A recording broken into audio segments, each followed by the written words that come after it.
The Old Hebrew alphabet, also called the paleo-Hebrew, was adopted by the Greeks around the 12th century BC. While Hebrew is written from right to left, Greek was written from left to right. For this reason, the letters were reversed in the Greek alphabet.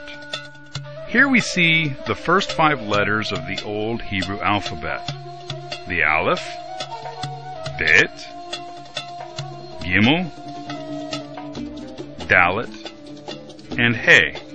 But when reversed, we see the ancient Greek alphabet: the Alpha, Beta, Gamma, Delta, and Epsilon. Note that the original Hebrew names of these letters were retained for the Greek alphabet. The Aleph becomes the Alpha, the Bet becomes the Beta, the Gimel becomes the Gamma, the Dalet becomes the Delta, and the only exception is the He becomes in Greek Epsilon, which means plain E. Over the centuries, these ancient Greek letters evolved into their modern Greek forms.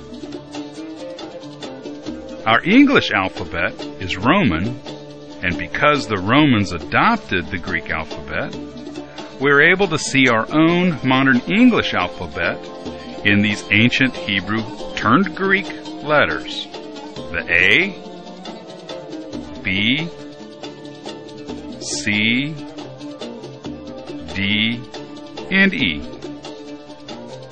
As previously mentioned, the Old Hebrew alphabet was used by all Semitic peoples, including the Arameans, also called the Chaldeans, but evolved independently from the Hebrew. By the 5th century BC, the time of the Israelites' captivity in Aramea, also called Babylon, it no longer resembled the Old Hebrew it came from, and it is this Aramaic square script that Israel adopted during their captivity. With the Aramaic square alphabet in use by the Israelites, it continued to evolve into the modern Hebrew letters that we're familiar with today. By the end of the 19th century, the translation of the Semitic alphabet was well established. The only mystery was the origin of this alphabet, as mentioned in the 1922 The New Learned History for Ready Reference, Reading and Research, in its entry for the letter A. A, the initial letter of the English and almost all other alphabets. The Phoenicians called the letter Aleph, seemingly because of the resemblance of the character to the head of an ox. Although nothing is known with any degree of certainty concerning the ultimate origin of this letter. What the editors of the New Learned History did not know was that this mystery was solved just a few years earlier.